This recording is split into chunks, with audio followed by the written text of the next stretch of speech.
Joining us now, the longest tenured current Texan, waving his hand there. One of those two hands that snaps the ball on Sundays for your Houston Texans. What's going on, Jon Weeks? You doing all right? Drew, my guy, what's up, buddy? Thanks for having me. Great to have you. Great to talk with you. It's been too long. I guess it's been since mid-January. Last we saw It's been each a other. while. Yep. Quite a bit has changed, but where are you these days? What's going on? So me and the girls were out in Arizona. My wife, born and raised here, and I grew up here most of my life. So we have a spot in Arizona that we came out to, and I do a lot of my off-season training out here. Unfortunately, with all the crazy events happening with COVID, we're still here. We wish we were back in Houston right now, but we're trying to be as safe as possible. Amen. Yeah, we see the stuff on Instagram and Twitter, and you're keeping in shape, and you've had to be creative about it, I know, as have Absolutely all of your teammates. What's that aspect been like for you? Because we've heard from Nick Martin and we've heard from Jacob Martin about how they had to redo their garages and turn them into gyms and stuff. What's it been like for you, man?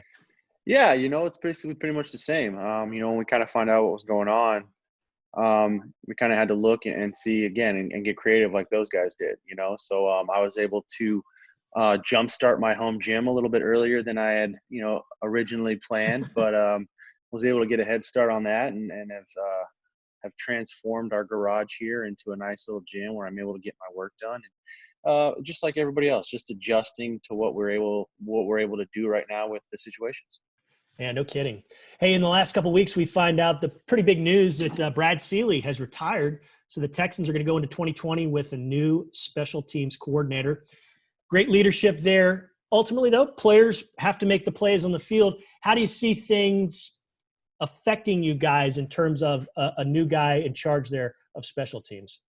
Yeah, first off, you want to thank Coach Seeley for everything he did. He really came in here and established, an attitude for our special teams and an attitude and a discipline that our guys jumped onto. And I think that showed on Sundays as our special teams started to improve. So you wish him nothing but the best, him and his family. You hope he enjoys retirement because he did it for such a long time. So again, I wish Brad nothing but the best, and I'm thankful for the time I got to spend with him.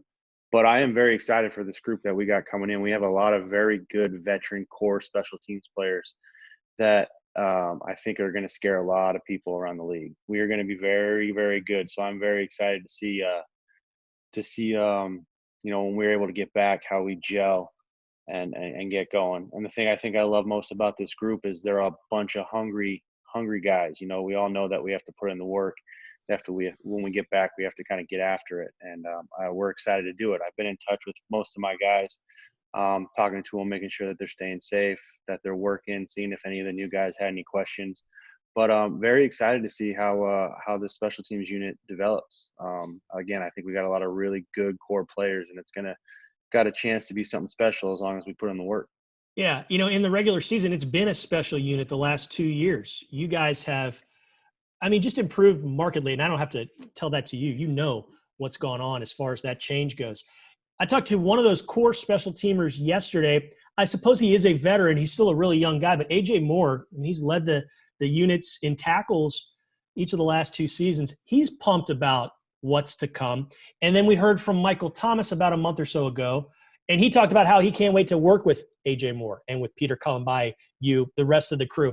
Pretty cool, that mix of guys, and like you said, that core of guys that's building on something really, really strong already, right? Yeah, absolutely. Again, it's very exciting, and just to see the amount of talent that we have on the special teams aspect of the ball. Getting to getting a player like Michael is amazing, and having AJ come back and having Keon out there, as our gunners and our speed guys, and having Peter and getting Dylan back and Scarlett. We could do a whole segment, Drew, on if you wanted me to talk about every one of my guys on special teams, and just how explosive and dynamic each guy is.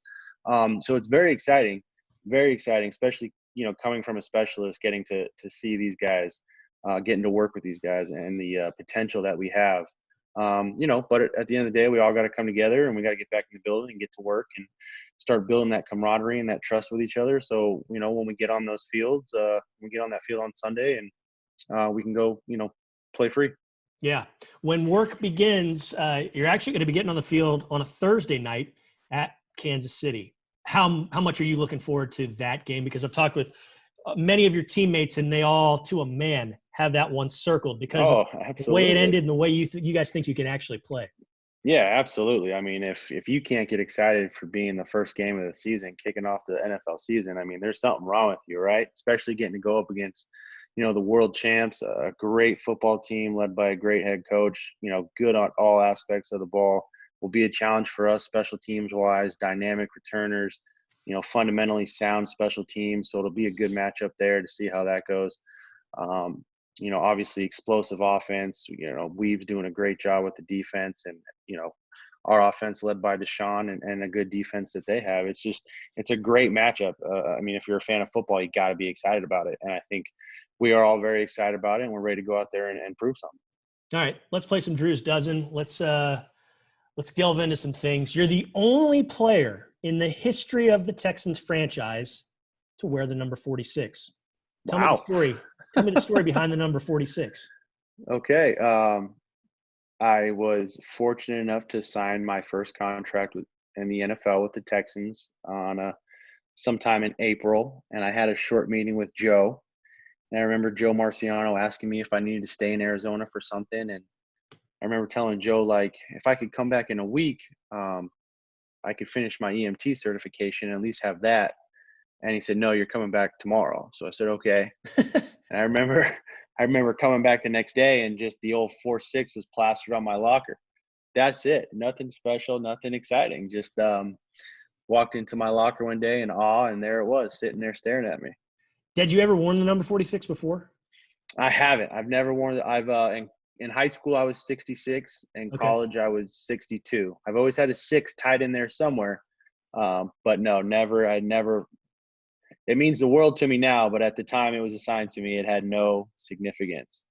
Well, it's good that you're the only guy that's ever worn this. And I brought it up about an hour or so ago when I was doing a podcast with John Harris. He's like, that's great. I hope they never give it to anybody else either. And I don't want to see it, I don't want to see him gone soon, but that should be his forever. And I was like, yeah, that's a pretty cool The idea. plan is to wear it. Tell you hello. So yeah, the plan is to wear it for another 5 to 8 years, depending on how long they'll keep me around. So I'm cool with that. I'll go 10, 20 if you want. If you keep snapping it straight and true, let's roll. Let's roll with it. Exactly.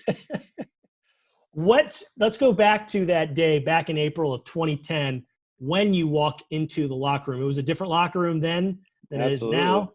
What was that day like when you see that number up there? Tell me the whole experience. You know what?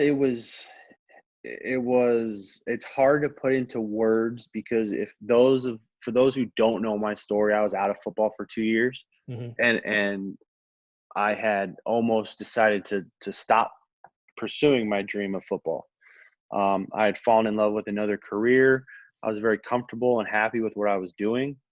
But I've always had a great group of friends that kind of just kept nudging me and just saying, like, hey, you never know when your break's going to come. Let's just snap some more. So when I walked into that locker room the first time, and when I saw that number, it's hard to really put into words how amazing it was to see it.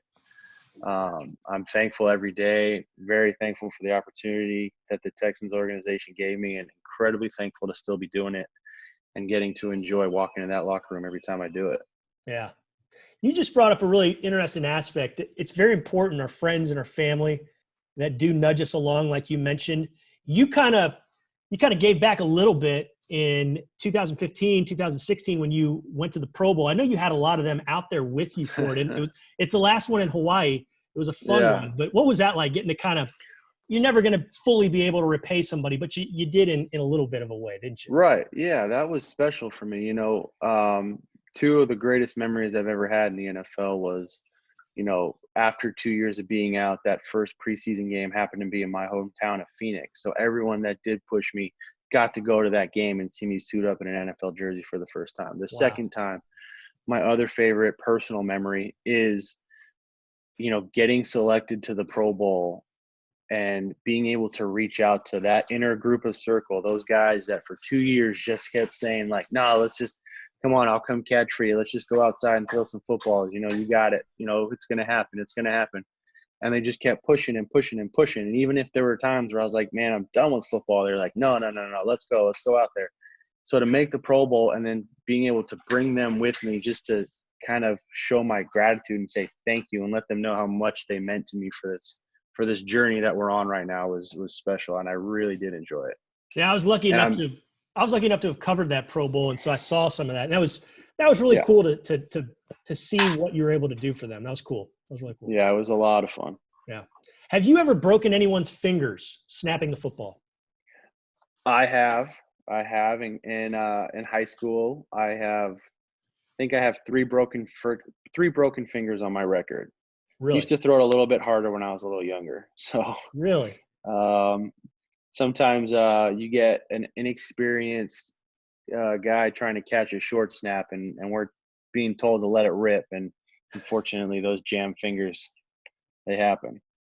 Now you just brought up high school, so you long snapped in high school, but you were a hell of a football player as well. I mean, weren't you like the state player of the year for I your defensive I lineman? was defensive lineman of the year in the state of Arizona my senior year. Yeah. Yeah.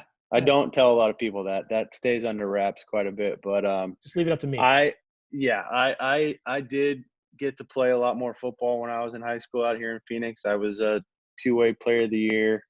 Um, and I loved it. I loved every second of it, but I love being a long snapper, so Yeah. And you can tell you're a football player because you don't just snap it and then just kind of lay back. I mean, you've gone down the field, you make tackles, you force some I fumbles try to, before. yeah, I try to get down there and mix it out with my guys, but that's why AJ and Keon are on the outside there. They're a little faster than I am. That's right. That's right. Okay. What have you've got children or you have a daughter, so I don't know how much free time you have, but have you had a chance to binge watch anything over the last few months? We have been on a crazy binge watching of anything on Disney Plus because I have a daughter. Currently, we are watching The Grinch, the animated movie. Mm-hmm. She really likes The Grinch, but I think our favorite movies have been all four Toy Stories, Onward, Mulan, Beauty and the Beast, and Coco. Those have kind of been in the mix every day. So Disney Plus has been a savior for us. We really, really watch the Disney Plus. But myself personally, I haven't really got to binge much. The little one kind of controls the television. I hear you. Who's your favorite Toy Story character? Ooh, great question. I think I'm just gonna have to go with a classic. I'm a big Woody. I like Woody. Yeah. I think he's awesome. Super loyal, willing to help his friends at all costs. Good dude. Got to roll with Woody. Not a bad one. Not a bad one. Okay. When you're able to get back in the locker room and see all your teammates and everything, what is the one thing about that experience that you're looking forward to the most? You know, the one thing that I think every football player loves more than the games and everything is the brotherhood that you have in the locker room. And that's what I think, unfortunately, this situation we're going through has allowed me to spend more time with my family, which has been fantastic, but it's also taken away that locker room camaraderie that you develop with those guys and bringing in the new guys and that kind of stuff. And that's what you really miss. You miss being with those guys every day and the stories and the jokes and the goofing on each other and all that fun stuff. That's what makes the locker room so special. And I think that's what we're all, really excited to get back to. With the additions that we've made with the guys that we've brought in, it's only going to make what we have a tremendous locker room even better. So I'm excited to get back with my guys and see everybody and see how they're doing. Let's rewind a little bit to high school again. Let's say you're the guy you are right now, strength, speed, knowledge, smarts, all that stuff. You get to suit up for your high school, one game. What positions are you playing, and what's your stat line going to be? Oof. So I loved what I played in high school. So I was an offensive tackle and a defensive tackle. So I don't think I would change that. All right. And I think my stat line on the defensive side of the ball would be scary because I would let myself loose a little bit more. We were a very fundamentally based defensive line, but I think I would just kind of go a little crazy if I knew I could and just have fun with it. You take some J.J. Watt chances, right? I'll give it a shot and see what happens. All right. How many sacks then? Oh, 5 without question. 5 sacks. Any forced Easy fumbles? 5. Any picks? Anything else? What else? Easy 5. No picks. No picks. I would probably, I'm that guy that when he sees a fumble, I just dive on top of it. I don't try to advance it. I'm saying I'll go 5 sacks, couple TFLs, and maybe one Clowney crushing the running back hit. I like it. I'm for that. Okay, what's your go-to karaoke song? Oh my goodness, I haven't sung karaoke since college. Friends in Low Places, Garth Brooks. Not bad. Is that your favorite Garth Brooks song?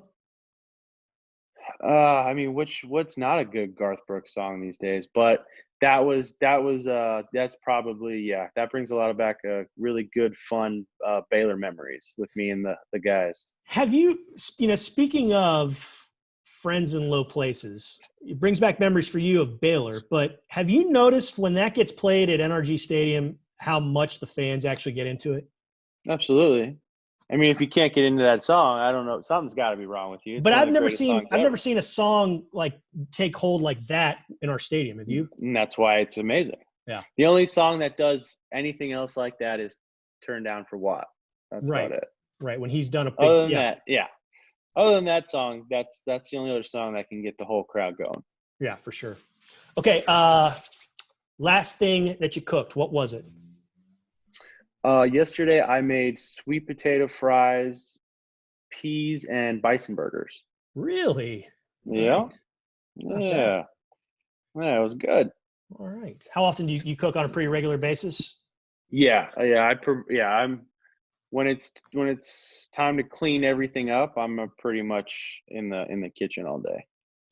Just try to keep it as clean as possible. Because if I can cook it and I can make it, then I won't be tempted to go off script, Smart. Smart. Well, Jon Weeks, it's always great talking with you, my friend. I'm glad you're doing well. Glad the family's well. I hope we see you, Thank you, sir. much sooner than later.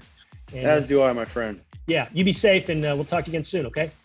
All right, you do the same, my guy. Appreciate it.